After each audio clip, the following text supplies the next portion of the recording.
여러분 안녕하십니까, 강철 변호사입니다. 살인자는 용서해도 배신자는 용서할 수 없다. 살인자는 용서해도 배신자는 용서할 수 없다. 배신자는 왜 보수의 주운구시가 되었나? 지금 배신자론이 보수를 휩쓸고 있다는 것은 여러분 아실 겁니다. 또 한쪽에서는 말이죠, 그 배신 얘기를 더 이상 하지 말자, 배신 얘기를 해봤자 그거는 전체에 도움이 안 된다, 뭐 그런 얘기를 하기도 합니다. 그렇지만 말이죠, 원래 보수는 배신이라고 하는 것과 친하지 않기 때문입니다. 이것이 의도적으로 배신자를 갖다가 내쳐서 어떤 다른 정파에서 이익을 보려고 그러는 것이 아니라 보수 자체의 어떤 그 가진 가치관에 배신이 설 곳이 없습니다. 이게 윤리냐, 뭐 족쇄냐, 또는 뭐 이것이 심리적인 문제냐. 그래서 배신의 정치 심리학이라는 뭐 그런 말도 하는데, 배신자들 벚꽃 떨어지듯 떨어져 나간다. 중도 운운하는 배신의 정치는 설 곳이 없다. 지금 이런 얘기들이 우리 국힘 쪽에서, 그리고 또 우리 보수 정치 쪽에서 있는데, 국힘의 경선 주자였던 오세훈 서울시장과 유승민 전 의원이 불출마나 경선 불참을 선언했는데요. 사실 유승민에 대해서는 뭐 오래된 배신자죠. 그리고 자유 보수 진영의 가장 배신자로서 일컬어지는 사람이죠. 박근혜에 대한 배신. 그런데 유승민이 박근혜에 대한 배신자로서 이렇게 자리매김할 수밖에 없었던 것은 유승민이 말이죠, 박근혜한테 덕을 많이 받기 때문입니다. 뭐 덕을 안 본 사람은 배신이라고 말할 수 없습니다. 유승민은 말이죠, 박근혜 대통령의 비서실장을 했습니다. 당대표 할 때 말이죠. 그뿐만 아니라 같은 대구고, 그리고 대구에서 사실 정치인으로 크는 데에는 박근혜 대통령의 덕이 없었다고 볼 수는 없는 거거든요. 그런데도 배신을 때렸기 때문에 그야말로 배신의 대명사처럼 된 거고요. 그 다음에 오세훈 서울시장도 말이죠, 이번에 드랍을 했는데, 이 드랍을 했던 거에 대해서 여러 가지 설이 있습니다만은 너무나 기회주의적인 그런 태도를 보였다. 조기 대선 나올 때 말이죠, 많은 사람들은 조기도 없고 굴비도 없다, 조기 대선은 없다. 왜 그러냐면 이 계엄을 했다는 자체만으로 이것이 탄핵 사유가 되지 않는다라고 그러면서 사실은 윤석열 대통령을 보호하는데 많이 앞장섰거든요. 뭐 나경원 의원뿐만 아니라 윤석열 의원이라든지 대다수의 의원들은 그래도 윤 대통령을 보호하는 데 앞장섰지 조기 대선을 염두에 두고 움직이진 않았단 말이죠. 그럼에도 불구하고 이 오세훈이가 이상하게 말이죠, 홍준표보다도 더 기회주의적인 색채를 보이면서 사실은 조기 대선을 염두에 둔 그런 행보를 보였죠. 그리고 사실 대선팀도 일찍 꾸리는 등, 그러다가 이번에 드랍을 했는데, 여기에 대해서는 여러 가지 설이 있습니다. 왜 오세훈이가 드랍을 했느냐, 뭐 명태균 설이 있고요. 그 다음에 한덕수가 나온다니까 그렇다는 얘기도 있고, 그 다음에 지금 토어제 하다가 지금 그야말로 이 뻘짓을 했다는 얘기도 있고, 다 맞습니다, 제가 볼 때는. 그러니까 토지거래 허가제 이거 가지고 회심의 일격을 날려가지고 대선 주자로 발돋움하려고 했는데, 사실은 그것이 발목을 잡고 말았죠. 그러니까 정책적 미숙을 보였을 뿐만 아니라 그 다음에 또 너무나 성급한 그런 어떤 측면을 보였고, 그래서 이제 낙마를 한 거고, 또 명태균도 사실은 뭐 지금 취재돼서 아직 보도되지 않은 내용들이 있다 그러는데, 그런 거에 의하면 확실히 뭔가 있다. 그래서 나오기에는 부담스럽다. 더군다나 서울시장을 던지고 나왔다가 혹시라도 서울시장까지 뺏기는 거 아니냐. 그래서 상당히 그 나오는 것 자체를 꺼려 했는데, 이번에 이제 직을 가지고 나올 수 있도록 해줬단 말이죠. 그래가지고 나온다고 선언까지 했죠. 그리고 출마 그 선언 장소까지 정했었죠. 그럼에도 불구하고 갑자기 이제 나오지 않겠다고 드랍을 했는데, 그때가 명태균이가 보석으로 나오고 나서 바로 그 시점이란 말이에요. 그러다 보니까 야, 역시 명태균이가 이 발목을 잡은 거구나 라는 얘기도 들리고 있는 겁니다. 자, 그래서 그런데 더 이제 거슬러 올라가면 결국은 윤심을 얻지 못했다는 것도 하나의 이유라고 하는 거죠. 그러니까 윤심을 얻어가지고 확실하게 나가기만 한다면 이번에 된다 그러면 나가죠. 근데 윤심을 얻지 못하고, 그렇다고 그래서 뭐 오세훈을 뭐 그 미는 어떤 특정한 어떤 그런 세력이 있는 것도 아니고, 그러다 보니까 나가봐야 뭐 4등을 할지 모르지만 결국은 1등을 할 수 없다는 생각을, 특히 김문수의 부상, 거기다가 특히 한덕수의 부상, 이게 컸다는 거죠. 근데 김문수의 부상이야 뭐 그렇다고 하지만 어차피 이제 이쪽은 확실하게 자유우파 또 강경보수 쪽이니까. 그런데 한덕수가 뜨는 걸 보면서, 한덕수는 사실은 이 중도 확장성이라든지 이런 것들을 또 기대해 볼 수 있는 후보란 말이에요. 그러니까 한덕수하고 그러니까 오세훈은 겹치는 부분이 많죠. 그런데 이 오세훈을 택하지 않고 한덕수를 택하는 걸 보면서 오세훈은 엄청나게 충격을 먹었다는 거죠. 근데 그럴 수밖에 없는 게, 아니 나이가 더 젊은 오세훈을 택하지 않고 나이가 훨씬 많고 말이죠, 그런 한덕수에게 쏠림 현상이 일어났다는 거. 특히 의원들이 한덕수에게 굉장한 어떤 그 요청을 했다는 거. 그 다음에 또 많은 의원들이 물론 뭐 김문수한테도 가서 집에까지 가서 또 요청을 하고 뭐 그랬지만, 또 시민단체 같은 데서 그런 걸 보면서 이게 어렵겠구나, 다시 말해서 확실한 내표가 없겠구나. 결국 유인심을 얻지 못했다는 거죠. 한마디로 말하면 여기서 이제 결국은 드랍할 수밖에 없었던 건데, 그렇다면 오세훈도 역시 이 배신자 프레임에 걸려서 지금 낙마한 거나 마찬가지다. 그 다음에 이제 한동훈입니다.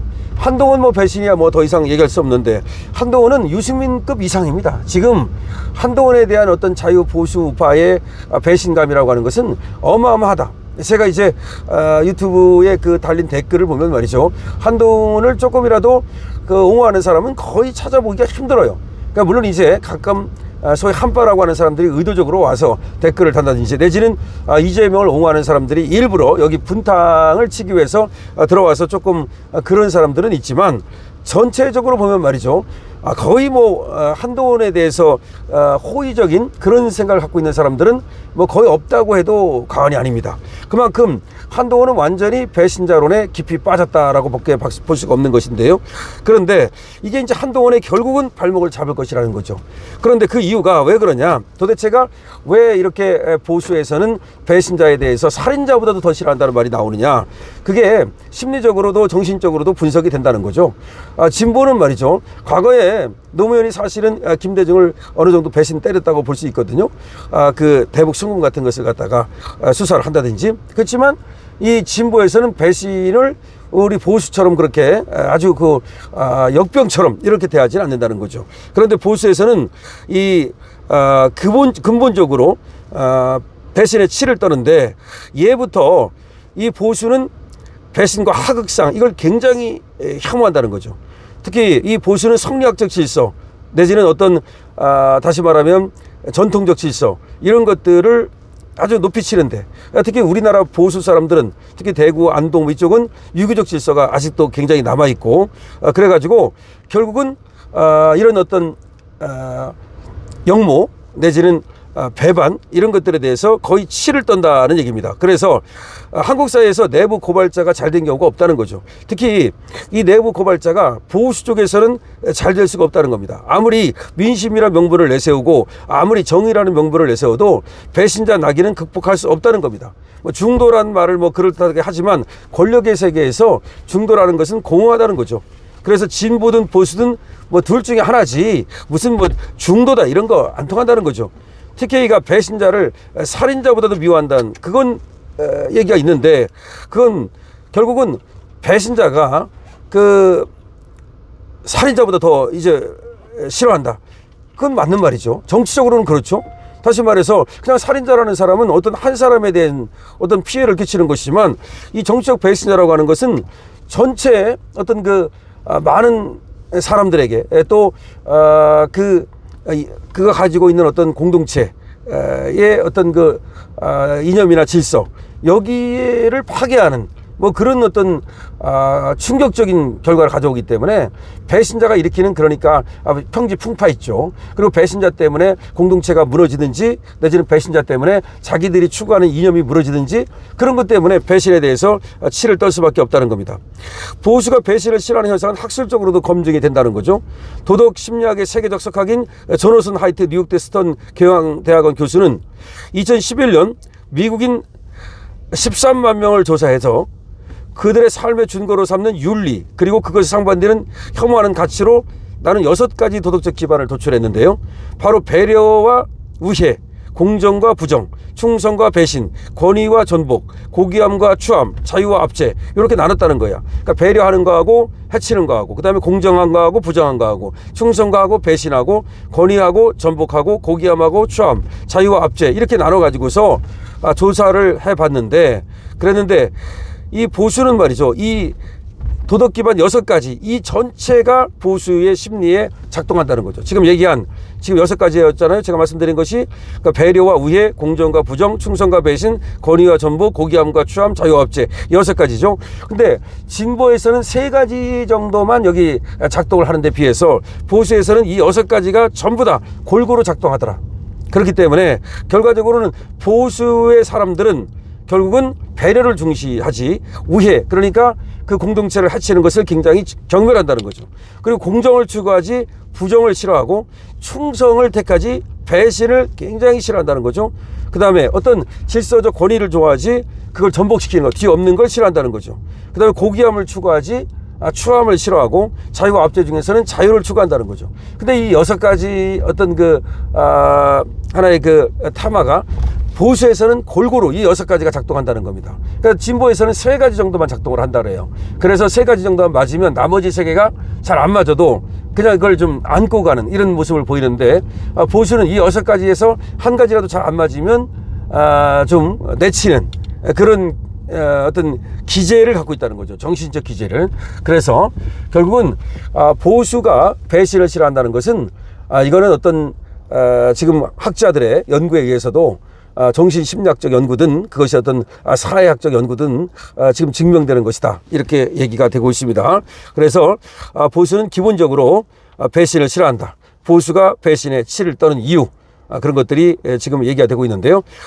그래서 아까 처음에 제가 말씀을 드렸습니다마는 우리 지금 보수에서 한동훈을 갖다가 뭐 내치면 손해다, 뭐 그런 얘기 있고, 오세훈도 안고 가고 뭐 유승민도 안고 가고 그렇게 어떤 용광로를 만들어야 된다. 그것도 맞는 말이지만 지금 오히려 한동훈 같은 자는 안 된다. 그러니까 뭐 배신도 그래요. 오세훈 정도 기회주의적인 거라면 그거는 뭐 그렇다고 해서 기회주의적인 거지 뭐 대놓고 배신을 때린 건 아니니까. 하지만 한동훈 같은 배신은 절대로 함께 갈 수 없다는 것이 우리 보수의 어떤 지금 하나의 정신적 그런 어떤 공통적인 그런 마음이다, 뭐 이렇게 말할 수 있겠습니다.